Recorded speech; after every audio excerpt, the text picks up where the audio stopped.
Okay, I want to call this meeting to order. Please stand with reflected. I pledge allegiance to the flag of the United States of America and to the republic for which it stands, one nation under God, indivisible, with liberty and justice for all. You're welcome. Danielle, would you call roll, please? Chair Cochran, I'm here. Co-Chair Craig, Present. Commissioner Rule notified us he would be absent. Commissioner Bartholomew, Here. Commissioner Swanson, Commissioner Pestinger, Present. Commissioner Bush. Present. Roll is complete. We have a quorum. Thank you. Madam Chair, Commissioner Craig, I move we excuse Commissioner Rule since he let us know he was not going to be here. I got a point, Swanson, also Thank said he you. wasn't gonna be here. Okay. Okay. Hold on. Joe seconded that, Danielle. Okay. And you're making a motion. Or he's just amending the motion. Yeah, move to amend to include, Commissioner Swanson. And I'll second the amendment. Call that down. Yeah, last month he said he had something going on, so.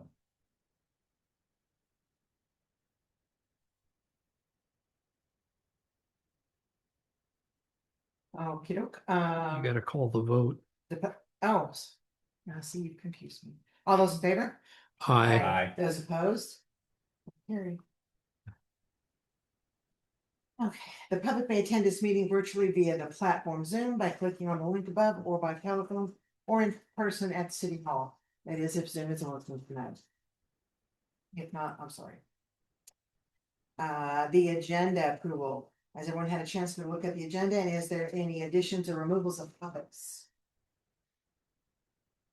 Madam Chair, Commissioner Craig, hearing nothing, I move approval of the agenda as published. Commissioner Bush, second. Here. Public comments. Comments may be sent to the Planning Commission Secretary Danielle Churchenko at clerk@cityofording.org by 1 p.m. on the day of the meeting and will be read into the record at the meeting. In the case of a question, the chair will refer the matter to the appropriate administrative staff member. Comments that come in after the deadline will be read into the record at the next Planning Commission meeting. Moving right along, approval of the minutes, July 6th. I've had a chance to review those. Madam Chair, Commissioner Craig, on page 1, item number 2, agenda approval. The motion was made to approve the agenda as amended, and it was seconded by Commissioner Rule. Any other comments or corrections? Madam Chair, I'd like to make note that Mayor Brennan has joined us in this meeting. We appreciate that. Okay, that's good. Madam Chair, Commissioner Craig, I move approval of the minutes of July 6th as amended. Commissioner Bush, second. All those in favor? Those opposed? And carried.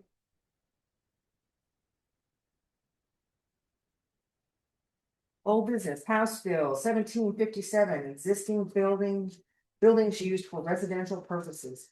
Kim, this looks like it's right up your alley. It's mine. Thank you, Chair.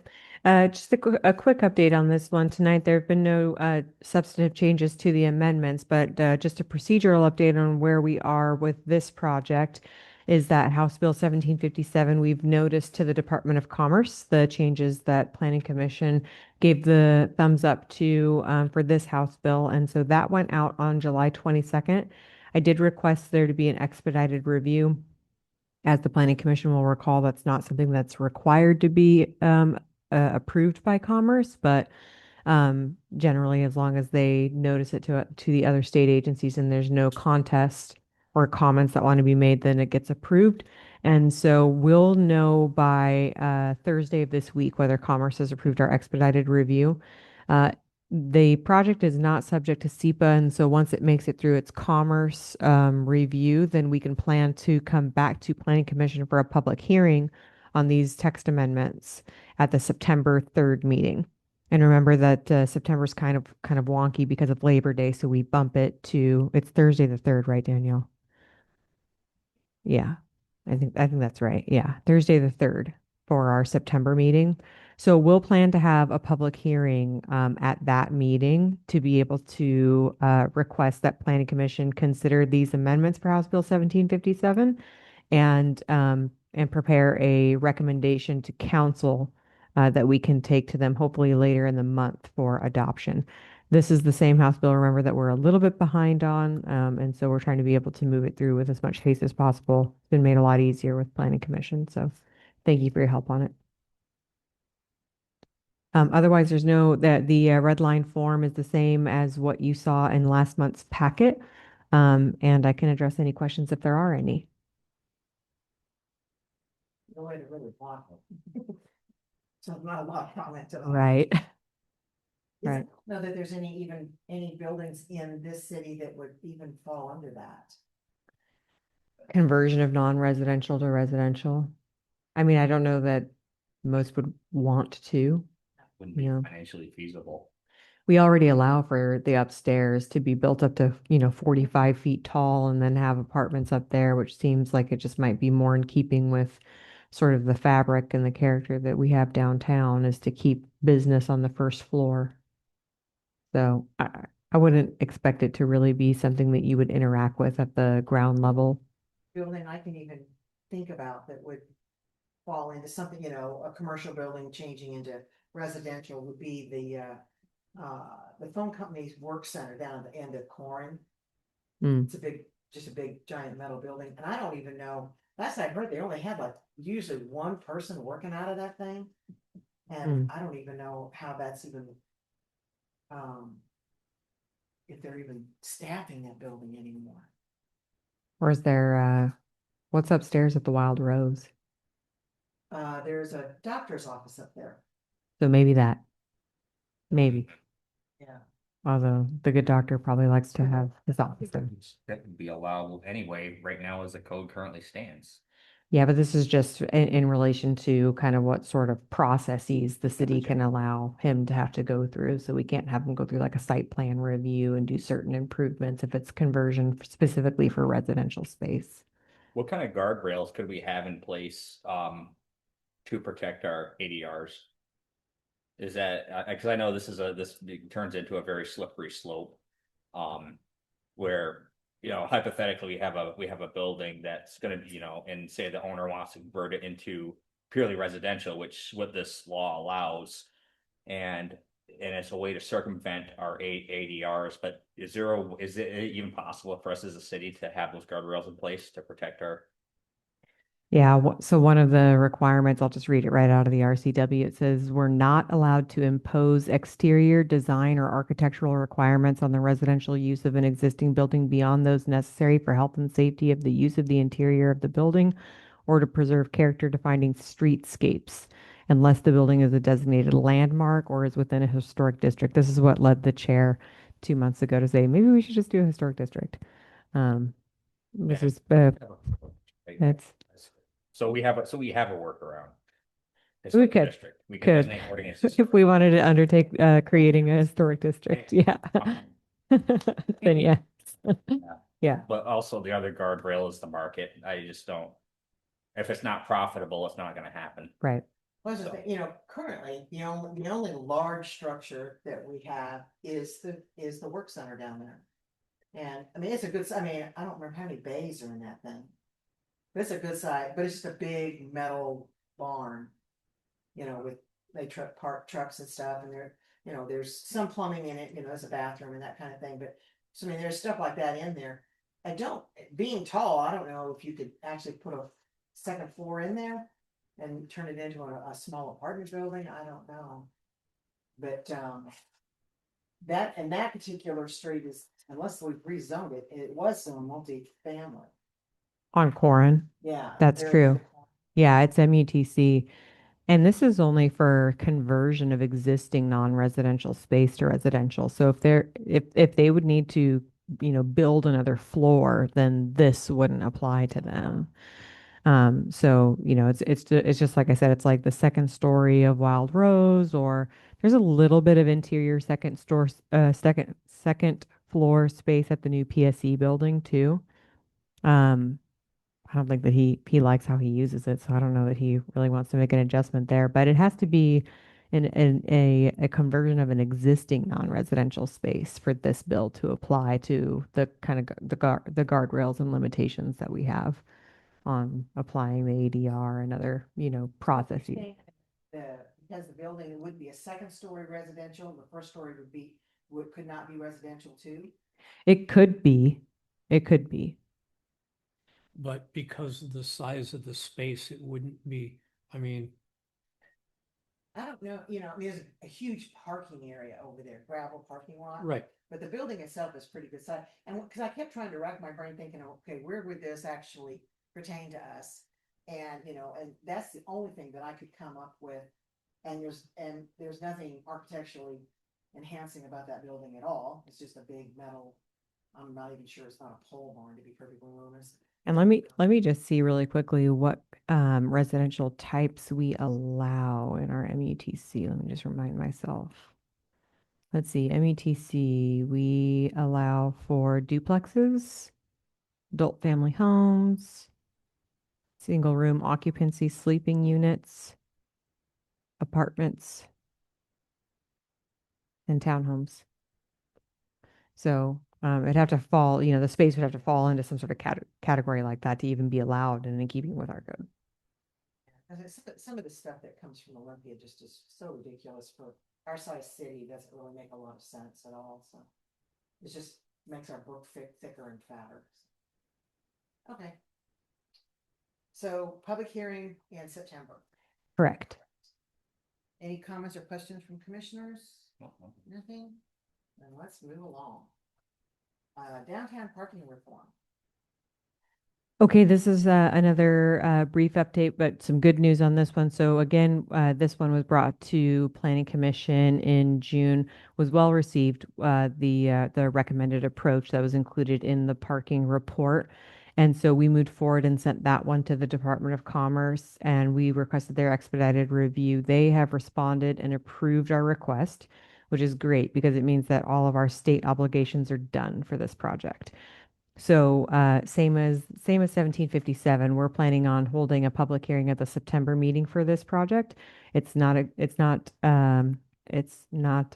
subject to SEPA. It's exempt from SEPA as an administrative procedural action to be able to adopt a new procedure. And so we have satisfied our commerce noticing. We've satisfied our SEPA obligation. Moving forward from here, we're going to have the city attorney review our work and then get an ordinance drafted and brought before Planning Commission at a public hearing in September, where we'll ask for your recommendation to council. Otherwise, the recommendation remains as it was included in your packet last month. So it's really just an update on where we are procedurally with our normal statutory requirements for a text amendment.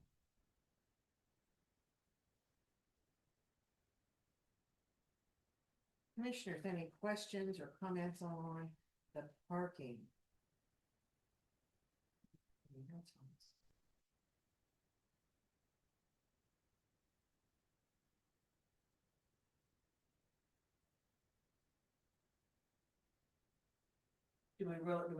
Do we have any possibility of someone who's interested in moving on this, because of the reduction, and move into one of our buildings because of the reduction in parking? I don't think that that's a driving force in any project that I know of right now. It's been a reason why some parties have moved away from, stepped away from an opportunity to be able to lease space. We all still see the commercial tenant, space for lease outside of the new white building. I know that in part that there have been people interested in the past and have approached the city with that interest and then come up against a parking challenge with that site. And so we have seen this be a problem before.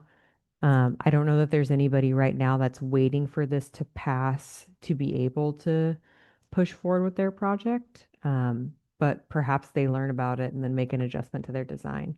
Like as an example, right now, the new fuel station that Planning Commission approved the AER for a couple of months ago.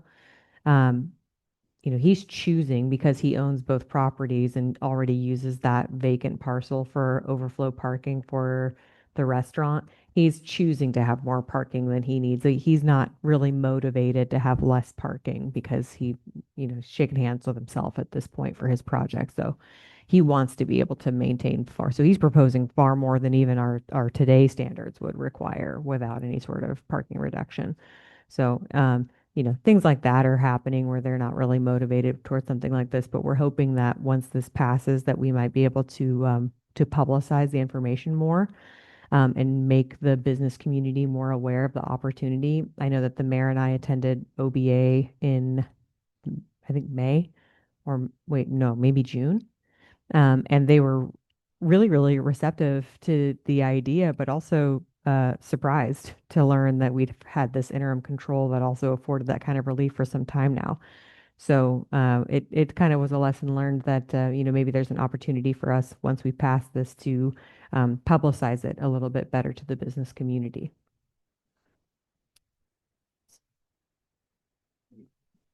No comments? Oh, you guys, this is gonna be a banner. Dumpster violations. Do we have anything coming back from Arrow Lumber? We heard anything from them? I don't believe we're reaching out anymore. I know that, as I was coming back, code enforcement had prepared a staff report for you all. And I believe that we don't have anything to come at them about because they're in compliance. Okay. Are they still moving? They're still doing it. As of 2:30 this afternoon, the dumpsters were still out on the right of way. The scary part about that is we brought this up several times.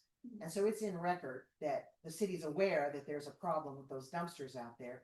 And I just wonder, at some point, if something happens at that intersection, the more traffic we get, the more chances of an incident happening at that intersection, what kind of liability that puts on the city, knowing that we've been aware that the dumpsters are there, they make a blind spot for people trying to come out of Eldridge. And when somebody gets hurt there, what's that going to say? Does that leave the city open to liability for that? I don't know. It just makes me nervous because I know when I've come to that intersection, you cannot see, and there is a lot of traffic coming down Calistoga, special times of the day. A lot of times there's nobody, but sometimes there's so much traffic. I just go ahead and turn right, and then you turn left on Deeded. But it just because you cannot see down that road when those dumpsters are out there. Yep. And it's really kind of scary. It's you just pray that there's a break when you pull out. From Sunday afternoon until sometime Monday afternoon.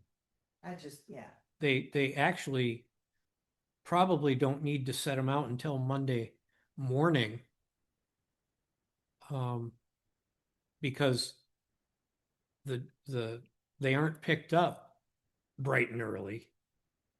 I just can't wrap my mind around why they're moving them to begin with. You really don't see anybody else in town moving their dumpsters. The truck comes and picks them up where they're sitting. I don't understand why they're moving them to begin with. We can elevate the concern to the city administrator and see if he wants to do one of two or both things. One is to ask for another update from the code enforcement officer to be included in your next packet, and another is to broach the matter of potential liability with the city attorney. Yeah, I was going to say we need to broach it with the city attorney because if somebody gets nailed because city property out there. Yeah. That's city property that they're putting the dumpsters on. Yeah. and that's against city ordinance. Yeah, they're not even supposed to be doing that to begin with. So Yeah, I'll put it together an email right now, and Danielle and I can, like I said, elevate this to the city administrator and let him make the executive call on what way he wants to go with it. sounds great. Sign code violations. Did we ever get a letter off to Cafe Elite about their 2x4 sign they stuck out there? We did pass the information on to our code enforcement officer. I apologize, I didn't get an update today, but as of last week, I don't believe we've heard back. We did reach out to Cafe Ali and Wawa about their.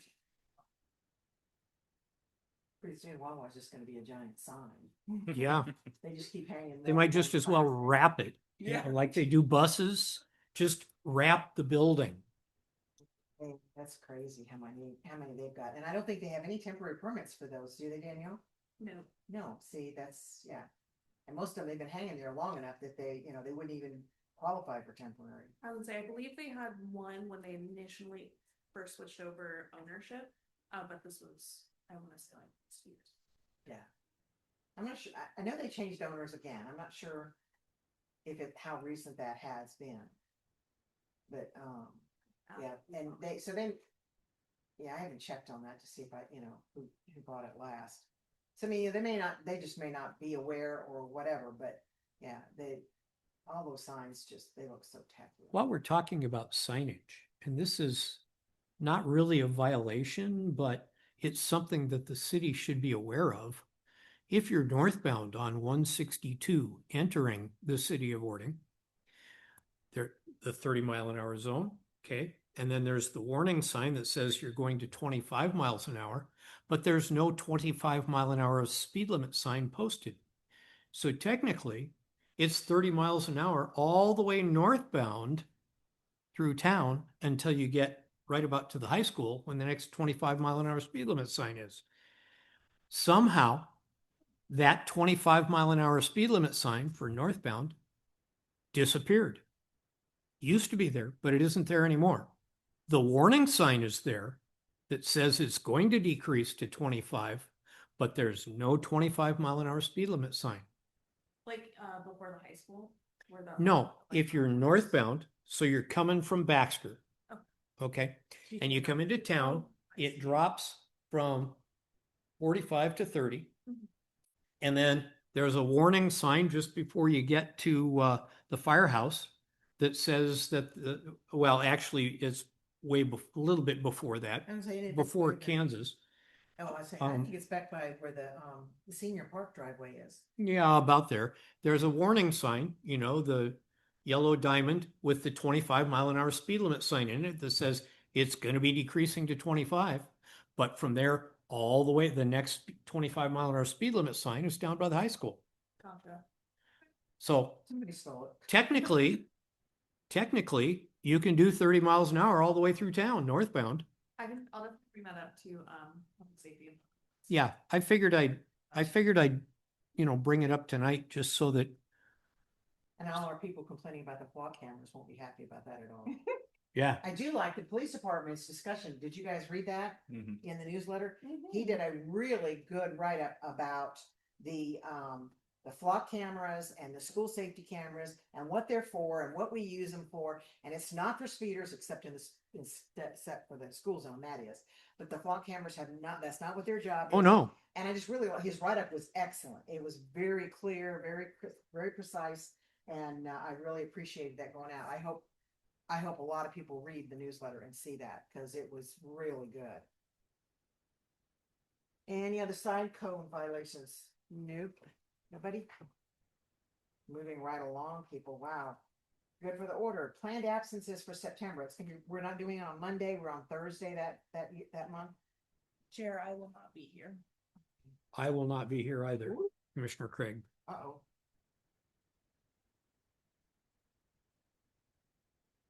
I'll double check with, Commissioner Rule, see if will be back in town.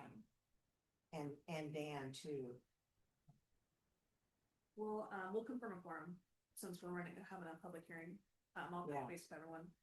For the Yeah. I'll be here. Yeah. Maybe. Maybe. Okay. Reporting the council meetings. Ken, were you at the last one or? Her eyes got big. Let's see. Let me go back and look at the date of the 29th. I was there. Now let me pull up what the agenda was. I can tell you what I talked about. I know somebody else who might have been there.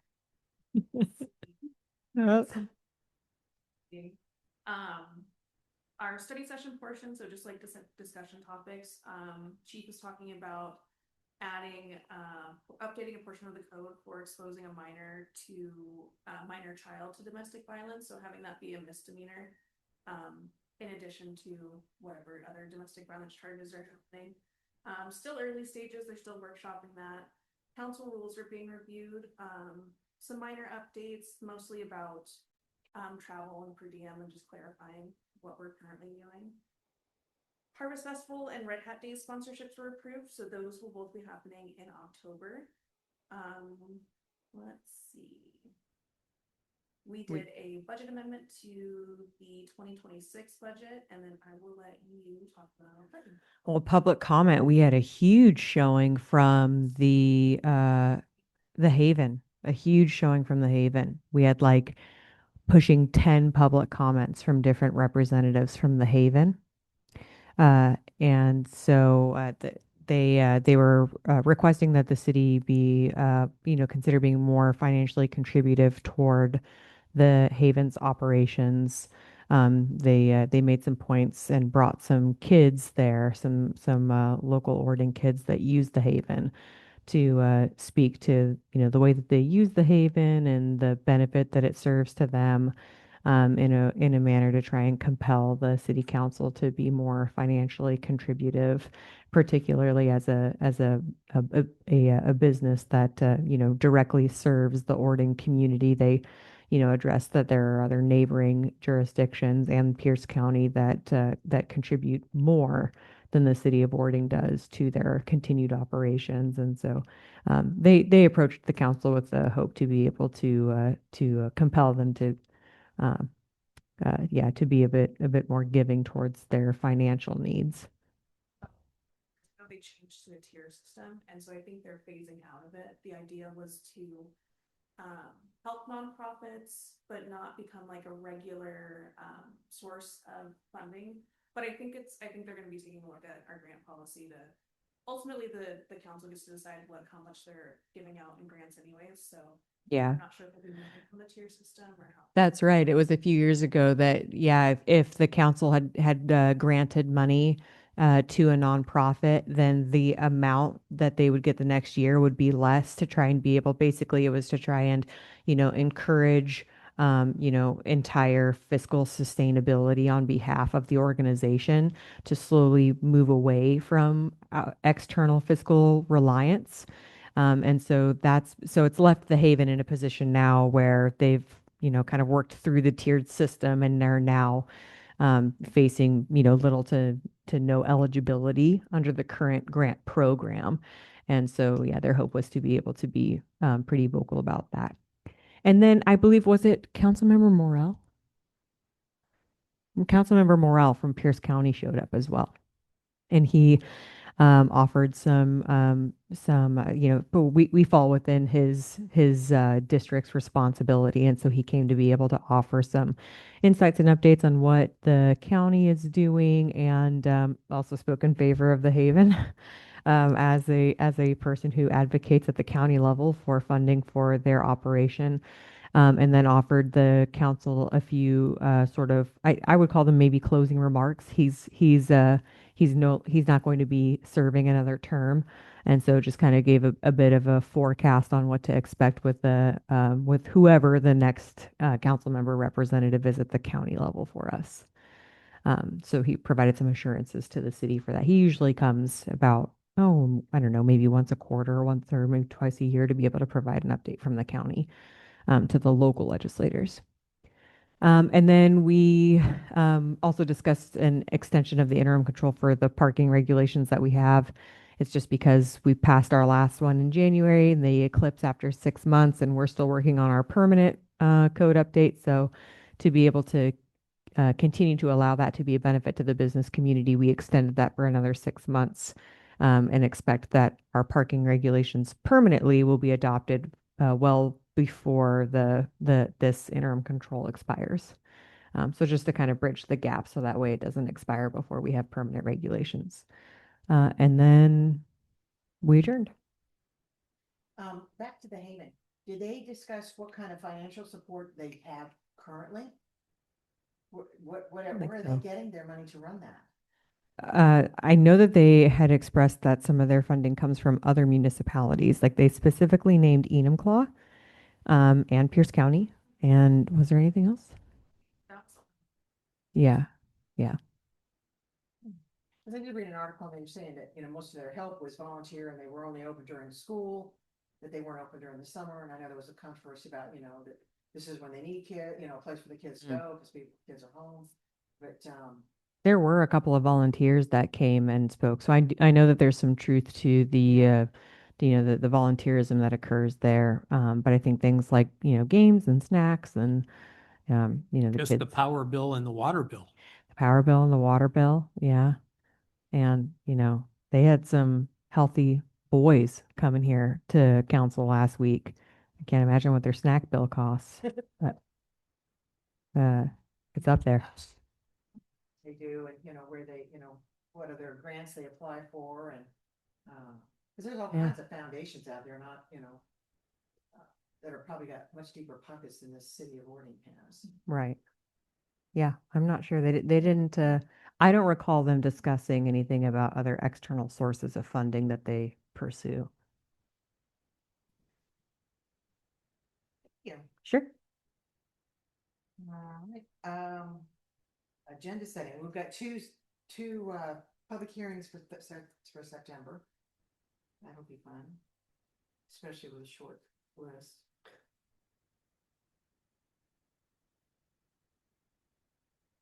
Okay, and I didn't really hear anything else. No, just the standard. Danielle, do we have anybody online for ADRs for September? I believe the Oregon Senior Center submitted, and then the school district also submitted. Oh, Oh, very good, Cool. cool. So I believe we'll have those at the next one as well. I know that the Ording High School project intends to come for their ADR pre-app to the September meeting. The high school is building an addition for there's going to be a lot of like a dedicated STEM facility at the high school. Right, yeah. So there's going to be an added building at the high school facility, and so they're going to be bringing their ADR pre-app to the Planning Commission in September, and they hope to bring the September the elementary school's full ADR application in September as well. I'm working on reviewing that to make sure that we have what we need to bring it in front of Planning Commission at that meeting. So that's on my calendar to take care of this week, and hopefully we have everything that we need and we can bring that as an agenda item at the September meeting. The school's hoping to bring both of their projects at one time, kind of consolidate. I shared with the school district that I thought the Planning Commission really appreciated them bringing in materials. And so I encouraged them to do that again for the high school project, so you could actually see the materials and colors and textures that they're going to be proposing as a part of the high school project. Yeah, exactly. That's awesome. Yeah, I've had lots of community members asking me about the school, and what they're doing, and what, when they're gonna build, and what is it, So I'm glad to hear they're keeping, schedule moving. Is there any report on the project I thought they were going to be doing a ribbon cutting for the Bridge for Kids sometime before school starts, but when they're only putting up one section of railing maybe per day, at this rate, it'll be December of 28 before they get the railings up so they can open the overpass. From my understanding, we're waiting on shipments of railing, and I believe we're waiting on the second shipment, and the third one is still being manufactured. So railing is still being built for the bridge. Okay. Was the last update. Do we have a target date for the ribbon cutting? End of September. Okay.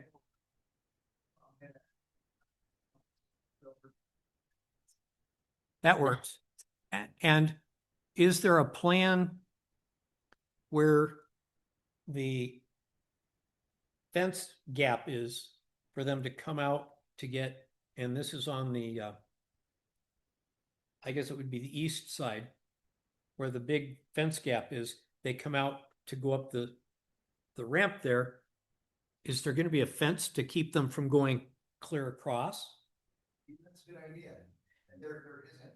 There should be, because otherwise, the path of least resistance for youngsters is straight across. I'm not going up and over, I'm going straight across.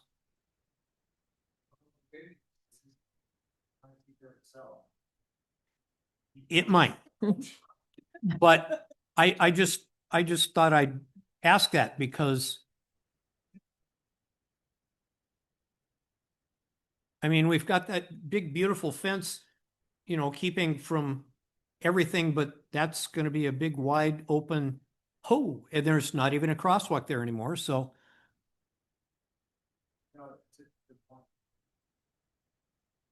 At least slow them down. They have to climb over the fence. But Board's trying to get some more additional lighting for the bridge. And that's something that was in here and out of it. It needs to be returned for safety. And I think that might be another safety component that could be added to, guide people under the ramps and stuff. yeah, Sort of across the highway. right, yeah, that needs to, personal opinion, that needs to get done before we ribbon cut, because once we take that fence out, they're gonna be straight across. And then we spend a whole lot of money for a real nice bridge to, We already get enough, you know, bridge to nowhere stuff. yeah, Yeah, we don't need that. And I love it because I think most of those people probably have really no idea how long it's taken to get that and what the bridge, and it is for safety. Really and truly, that's what it really is. No matter whether it's a Lahar or just day-to-day school traffic, it is safety. But yeah, we take a lot of heat on the, you know, social media stuff about bridge to nowhere and what a waste of money and blah, blah, None of blah. the bridges for an emergency evacuation component. It might have the title there, but all of the crossings had been safety related and immediate benefit. And so one of the non-safety related items that we applied for was to recreational access to the Carbon River for people to cross over and eventually potentially use the Carbon River levee to access the trail system. But most of its components and ultimately its biggest grant came from reduction in carbon dioxide emissions because of the traffic stalled out on the highway waiting for crossings at the intersections. So, but I think that Safe Streets for All study verified the risk and dangers that are there, real dangers for kids crossing the highway. And at that exact place, they had 17 reported near misses in the time of the study. And then up the road at Lane, equally the same number. And believe it or not, Williams, the light of the intersection, had a number of near misses as well. So if the bridge can just save one life, liability wise, it's saved up, it's paid for itself. oh yeah. So we need to get that fence up so that they actually use the bridge so we can save their lives. Are there like speed bumps or something? What's gonna keep the kids from riding their bikes or their e-bikes or their Skateboards. Skateboards down those things? Is there some kind of I know there's a turnaround, I mean, you know, but. Like I understand, we talked about this also at study session, was that we brought up that signage, safety signage on the bridges, which I don't think will necessarily stop it from happening. As long as it's the enforcement. Then if you have, the only other way would be some type of deterrent, like we'll say, to better calming the bumps, but Yeah. I'm not exactly sure what the solution is going to be for kids being kids. No. Uh, The safety signing is only a liability piece for the city. Say, we told you not to do that. That Right. so there's you know, a number of issues I'm sure that we have to take into account, but we're gonna have to, you know, a simple thing like that's might help out. Oh yeah. I mean, now that they've got the, that one railing up to just come around so that they're forced when they come through that chute to go up the ramp. Yeah. Yeah, there's a lot, there's a lot of social stuff on social media lately about these kids on those e-scooters and e-bikes on the trail, which they legally they're allowed on there, but not, obviously not being instructed by whoever, their parents or whatever, on, on the rules and not stopping at intersections. And there was one this weekend where some lady said, he came out, the light was they had a right turn light, and the cars are turning right into the driveway, the street, and this kid just come flying down there and went right between the cars. She said she slammed on her brakes. It was just, God's grace that she didn't hit it. And he said they're just not paying attention to stuff. And that's not our fault or even the trail's fault. That is kids and their parents need to be, well, guess what? Somebody wrote about you, so you're not riding for a week, or whatever. But the laws, and then deal with availability. The laws haven't caught up with it, and the availability have made them so affordable that common mode of transportation. Yep. I think some of these kids are way too young to be riding those things. They're on the roads, on the trail. It used to be a very fit kid who could ride a Stingray 20 miles an hour. Yeah. You can only do it for a little bit. Now you can take an e-bike and go 25, 30 miles an hour. Yeah. These all day long, so. And it's just pretty scary. I don't know. We'll see. Hopefully, cross our fingers, But I'll bring that idea of the fence, we've closed out a lot of our contingency money, but that might be worth taking a look at, that just to be able to extend that around the corner up to the ramp.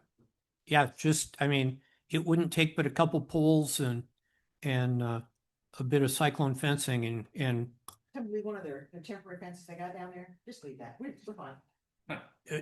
conceivably put in a couple poles and use those. I'll just get some C-wire. Yeah, that works. Madam Chair, Yes. the railing on top of the overpass to me is one of the ugliest things I've seen. The DOT has some overpass guards that are kind of sculpted. Mhm. And I bet you they get such a good deal on them that if we could tie into their contract, we could probably get those for a reasonable price. That would be, I know we originally had a design for an arch type Yeah, to go over the top. And I noticed that it was a budget cut, as things got more expensive, things kind of fell apart. But I'm, attractive wise, I agree with you, Joe. I don't like the way it looks. I was hoping maybe we can put a big, welcome to Orting sign up there and cover some of that. I don't- Attractive wise is all well But and it's good, but the safety. safety because Talking about, because either jump off or throw stuff off. Yeah, the design that Commissioner Pester's talking about, actually, it's a safe design, you actually extend higher up. yes, And prevent a lot of issues. yes, because I know that in a number of places, they started with railings similar to what we've got. And they real recently and rapidly changed to something that will prevent children from throwing other children off and throwing items off, like bricks and things like that. Hopefully we can get Eggs. some funding to get something nicer without ending up with cyclone fencing going on, which is what I'm afraid is gonna happen. Cause if kids start doing stuff that is dangerous, then the city will have to do something, and I know cyclone would be the cheapest, which I would hate But- to see. But that would then be an emergency budget item as opposed to, and that's a lot easier to find that money because it's an emergency as opposed to, the It's a lot further higher than it appears when you're driving under it. It looks like it's really short. watching when the workers walk across, You see it's, a worker walk across, I've never yeah, seen yeah, it's not that high. I've never seen anybody up on top of that. Yep. It's not that high. the other thing, I didn't notice any bumps on the railing for Skateboards? yeah, where skateboards might slide up, down. Oh, no, there isn't. Oh, yeah. Yeah, Like if you notice at the airport, SeaTac, they've got ribs on the railings and mhm. on the escalator in between. They've got so that skateboards and Oh, won't be sliding won't be down. sliding down them. Oh, It's like bus stop benches that have ribs on the seats so that it's way less comfortable to sleep on. wow. But Well, there's a lot of controversy when we built the skate park out there. A lot of people worried about that. And it's had some bumps through the years, but you know, it's come through. Let's hope nothing bad happens for it, you know, it can be fixed. Cause that does make me nervous. Yeah. We changed our policy, internal policy on the city posts for informational posts, for the Kansas or the bridge, to where they're silencing the comments. We're not giving them a contact number if they have concerns. Oh, good. Yeah, I saw that. Communicate, but you know, there just doesn't seem to be any good that comes off Facebook. I haven't seen many people write in and say, "You did what a wonderful job." You know, we're so thankful that this money came from friends and other people, you know, years of work. That just isn't happening, and so now to not take away this victory from the citizens, and I think not just with this bridge but our other projects, some of that negativity takes away from the real value of what's actually happening. The intention of the information was just to simply share the information of what's happening, not to enter into a defeatist type of a dialogue that's going to tear it apart, because that decision to build was already made a long time before it. one of my friends made a suggestion on how to pay for railing improvements on the bridge or that fence, the safety fence, would be to sell tickets for the first people to cross the bridge.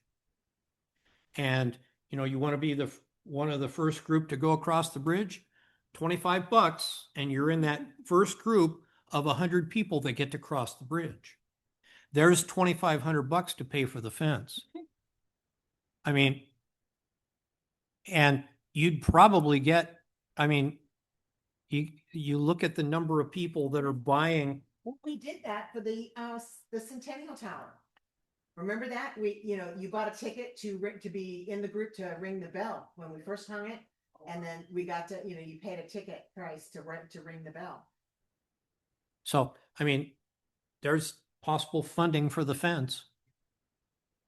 But you know as well as I do, all the people who show up at the public meetings are people who are mad.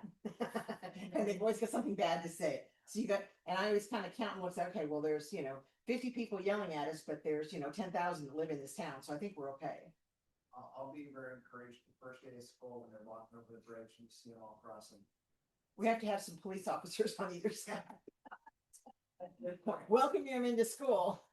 And the other question that I get asked is, Yes. will the Gun on their hip. will the speed camera in that school zone go away once the bridge is open? So I did speak with the chief on that. He gave us a proposal, and they're talking about making an extended speed zone for the length of 162 because of the new schools going in, existing schools, and so you wouldn't be just combined. It would be the full length into town versus the short length that it is right now. Isn't it broken into two pieces? Isn't it broken into two pieces now? Yeah, I was always confused. Where's one start, when the other one ends?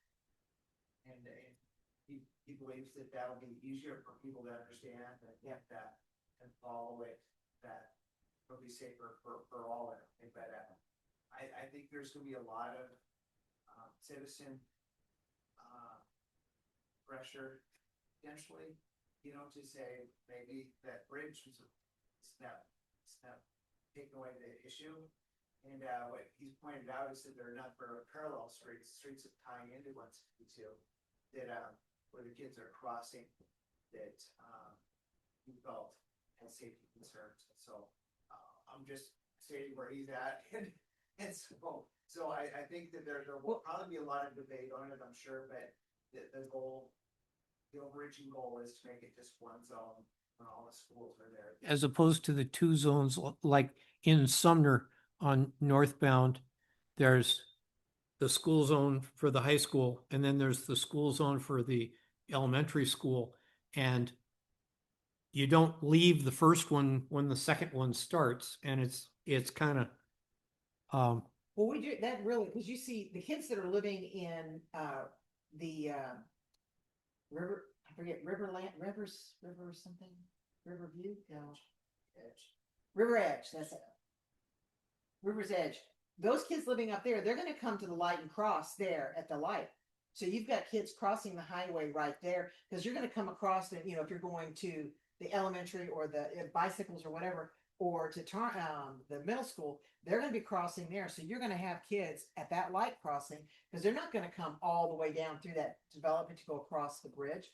They're gonna cross down there. So you're gonna see, I can't imagine why they would, get on the trail and head back, head toward their school. So I can see where the whole length there, when kids are moving, that the whole thing should probably be school zone. And I never could figure out where one ends, because I gotta look away and then I missed the end or the beginning of the next one. Going, where? I used to just drive 20 because I didn't know where I was. It speeds clocked at over 70 miles an hour. In the school zone with lights flashing. mm-hmm. So it tells what that traffic in that area. Yep. Crazy. Nope. I think we're at the bottom of we're on number 7. people. Madam Chair, Commissioner Craig, move we adjourn. 2. All those in favor? Aye. Those opposed? So carried. Thank you, everybody, for coming. Thank you.